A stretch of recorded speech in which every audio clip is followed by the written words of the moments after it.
चलिए अगला जो क्वेश्चन क्या बोल रहा है, प्रश्न पहले का ही सी पार्ट है और इस पार्ट सी में आपको बताना है ट्रू या है फॉल्स, सत्य असत्य बताने हैं। आपको यहाँ पे रीजन नहीं लिखना है, पहले भी मैं बता चुका हूँ। जब भी कोई क्वेश्चन लिखना रहेगा आप सिर्फ डायरेक्टली उत्तर में क्या लिखेंगे, उत्तर लिखते हुए असत्य या सत्य लिखते हैं, ठीक है। दोनों एक साथ नहीं लिखेंगे, या तो सत्य या तो असत्य, ट्रू या तो फॉल्स। अब यहाँ पे इस क्वेश्चन को रीड करिए, क्या बोला गया है। समरूप चतुर्भुज, क्या बोला गया है, तो यहाँ पे बोला है समरूप चतुर्भुजों की सभी संगत भुजाएं। संगत भुजा किसको बोलते हैं मैं पहले वो समझाता हूँ। जैसे मान लीजिए त्रिभुज है, ये क्या है, त्रिभुज। तो इस वाले को इस वाले का संगत भुजा बोलते हैं। संगत मतलब उसी के साइड में जो साइड भुजा है उसको। अब हमको चतुर्भुज के बोल रहे हैं, समरूप चतुर्भुज। समरूप मतलब दिखने में सेम टू सेम होना चाहिए, साइज में छोटा बड़ा हो सकता है। मैं इसके लिए एग्जांपल वो लेता हूँ। जब हनुमान जी जब क्या करके गए थे, लंका पार, लंका क्या समुद्र पार करके गए थे, उनका गेट बहुत बड़ा था, लोग वहां पे क्या करे थे, पहरेदार थे, तो एकदम छोटा रूप बना दिए थे। नाक वहीं था, कान वहीं था, आंख वहीं था हनुमान जी का, वो चेंज नहीं हुआ था। चेंज हुआ था क्या, बस सभी साइज क्या हो गए थे, छोटे हो गए थे। तो जब भी हम बात करते हैं बेटा इस प्रकार के क्वेश्चन की, तो यहाँ पे बोला क्या गया है, समरूप चतुर्भुज। जैसे मैं एक चतुर्भुज बना दिया, ये बना दिया, क्या बना, चलो मैं ये बना दिया, ठीक है। ये तो ये बना रहा है, कुछ भी बना रहा है, समझ गए ना आप लोग। अब ये समरूप कहने का मतलब ये मैंने बना दिया। अब इसका मैं एक भाई ले लेता हूँ, भाई, लेकिन वो बड़ा भाई। भाई तो भाई कैसा भाई, ये कहलाएंगे समरूप चतुर्भुज।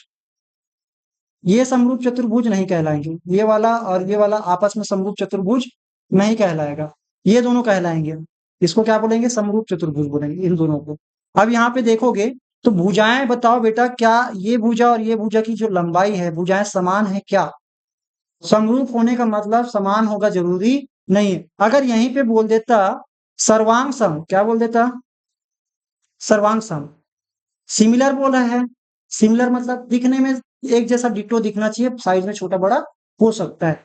और एक चीज ध्यान रखना, ये कोण जो भुजाएं जो होती है वो समान नहीं होती, वो होती है आनुपातिक। क्या होती है, प्रोपोर्शनल होता है। क्या होता है बेटा, प्रोपोर्शनल होता है। मतलब अगर ये दो है तो ये एक होगा, अगर ऐसे ये वाला साइड अपने कंफर्म हो गया, तो अगर ये क्या होगा, चार होगा तो ये दो होगा। अनुपातिक होता है, समझ में आ रहा है, लेकिन एग्जैक्ट सेम नहीं होता है। या तो उसको सर्वांग सम बोल दो अगर सेम बताना है भुजाओं को, तो इसलिए बोलेंगे अनुपातिक होता है, इसी को हम बोलते हैं प्रोपोर्शनल। बात समझ में आ गया, क्लियर है। और कोण जो होते हैं क्या होते हैं, कोण, कोण समान होते हैं। भुजाएं बोलेंगे तो असमान होती है, अनुपातिक होती है। कोण बोलेंगे तो समान होते हैं और भुजाएं अनुपातिक होती है। ये याद रखना है आप लोगों को, समझ में आ गया। तो आप चाहे त्रिभुज के लिए बोलो या चतुर्भुज के लिए बोलो, क्लियर है आपको बात। तो ये जो बोला है ये कथन क्या है, गलत है कि सही है, गलत है। तो ये ऑप्शन क्या है, असत्य लिखेंगे यहाँ पे, गलत है। मतलब असत्य हमारा आंसर है, सत्य नहीं लिखेंगे, ठीक है। सेकेंड क्वेश्चन क्या बोल रहा है, इसमें आपको ट्रू या फॉल्स बताने हैं। अर्धवृत्त पर बना कोण समकोण या 90 अंश का कोण होता है। ये एक प्रमेय है, क्या है, प्रमेय। जब भी हम एक सर्कल की बात करते हैं, किसकी बात करते हैं, तो ये कहलाता है आधा वृत्त। और आधा वृत्त पे कहीं पर भी एक पॉइंट ले लोगे, क्या ले लोगे, पॉइंट। और इनको इनके ये क्या है, व्यास है आपका, व्यास जिन दो पॉइंट पे क्या कर रहा है, काट रहा है। तो इन पॉइंट को अगर आप मिलाओगे ऐसे, तो इसको बोलते हैं अर्धवृत्त पे बना कोण। समझ में आ रहा है, इसको क्या बोलते हैं, अर्धवृत्त पे बना कोण। और ये हमेशा और हमेशा आप देख रहे हो कैसे दिख रहा है, कैसे दिख रहा है, ये मैं तो पेन से लिख रहा हूँ, मतलब ऐसे ही हाथ से लिख रहा हूँ, फ्री हैंड लिख रहा हूँ, तो भी ये 90 अंश के जैसा दिखाई दे रहा है कि नहीं दे रहा है, दे रहा है। इसलिए आपको ध्यान रखना है, अर्धवृत्त पर बना कोण हमेशा क्या होता है, समकोण होता है। समकोण ही को क्या बोलते हैं, राइट एंगल बोलते हैं, ध्यान रखना, ठीक है। तो प्रमेय को याद रखना, अर्धवृत्त पे बना कोण क्या होता है, हमेशा समकोण होता है। आप कहीं पर भी खींच सकते हैं, क्लियर है। चलो आप कोई सा भी पॉइंट लेंगे इस परिधि में, कोई सा भी आप क्या ले लेंगे, पॉइंट, और इनके इन पॉइंट्स को मिलाएंगे तो हमेशा वो आपको 90 डिग्री बना के देता है, क्लियर है। याद रखने वाली बात है, इसको आप इसी तरह से याद रखना। हालांकि ये प्रमेय सिद्ध करने के लिए भी आता है एग्जाम में, वो भी हम देखेंगे, किसी क्वेश्चन पेपर में आएगा तो उसको भी बनाएंगे। चलो क्वेश्चन नंबर थर्ड क्या बोल रहा है, 1 से 100 तक की संख्याओं का योग मतलब सम आपको बताना है। 55 होता है क्या, ये बोला है। सॉरी, 1 से लेकर 10, 1 से लेकर 10 में गलत बोल दिया। 1 से लेकर 10 तक की सभी संख्याओं का योग क्या होता है, 55 होगा। अब जिनको नहीं पता है फॉर्मूला और वॉर्मूला, तो वो तो जोड़ जोड़ के देखेंगे, आप भी जोड़ के देखोगे। चलो पहले मैं वही रफ तरीका बताता हूँ, फिर शॉर्टकट बता दूंगा। जैसे 1 लिखे, 2 लिखे, 3, 4, 5, 6, 7, 8, 10 हो गया। इसको जोड़ने का तरीका मैं एकदम आसान सा बताता हूँ। आप इसको क्या करिए, पहले 10 हो गया, फिर ये 10 हो गया, 20 हो गया, 30 हो गया, 40 हो गया, 50 हो गया, और ये 55 हो गया। हो गया 55। एक तो ये तरीका है। आप इसको देखोगे तो ये समांतर श्रेणी में है ना। समांतर श्रेणी में 1, 2, 3 ऐसे कर करके 10 तक के आपको क्या निकालना है, योग। इसको 1 + 2 + 3 प्लस ऐसे कर करके +10 ऐसे लिखते हैं।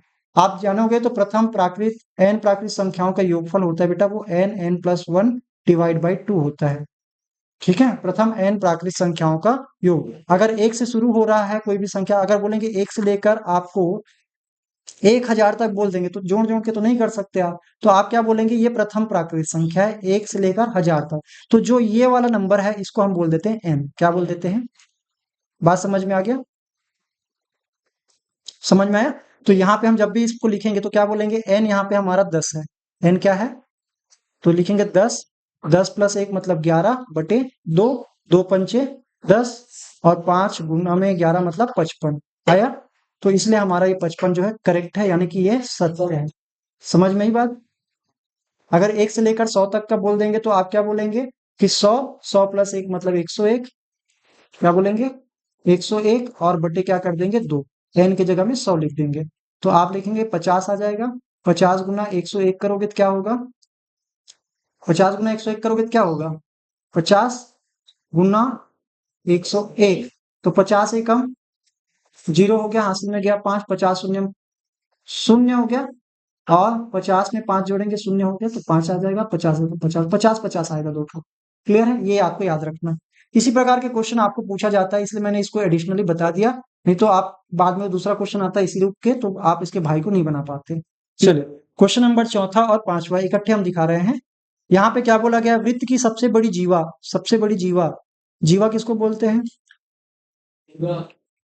कॉर्ड, कॉर्ड किसको बोलते हैं, कॉर्ड।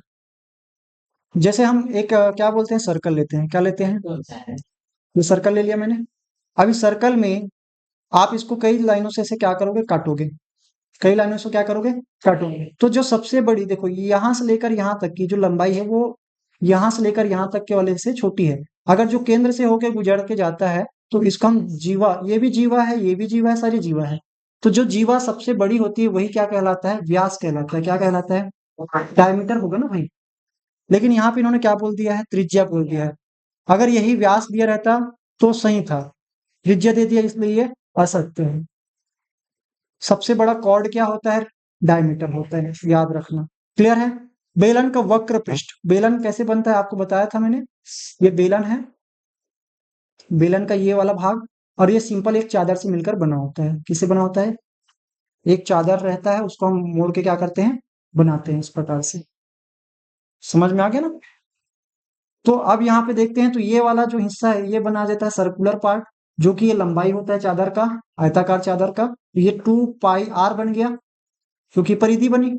और उसके साथ ऊंचाई का क्या कर देते हैं, h का गुना कर देते हैं, तब इसका क्या निकलता है, वक्र पृष्ठ। वक्र पृष्ठ बस बोल रहे हैं ना, यहाँ पे क्षेत्रफल छुपा हुआ है, एरिया वर्ड छुपा हुआ है, आपको यहाँ पे ध्यान रखना है। वक्र पृष्ठ बस बोल रहे हैं, मतलब यहाँ पे आपको क्या निकालना है, क्षेत्रफल निकालना है। तो वो होता है बेटा 2πr h। और बेलन का अगर हम आपको बोल देंगे संपूर्ण पृष्ठ, तो क्या होगा 2πr, जहाँ पे h है वहां पे h + r, ढक्कन जोड़ने वाली बात आती है।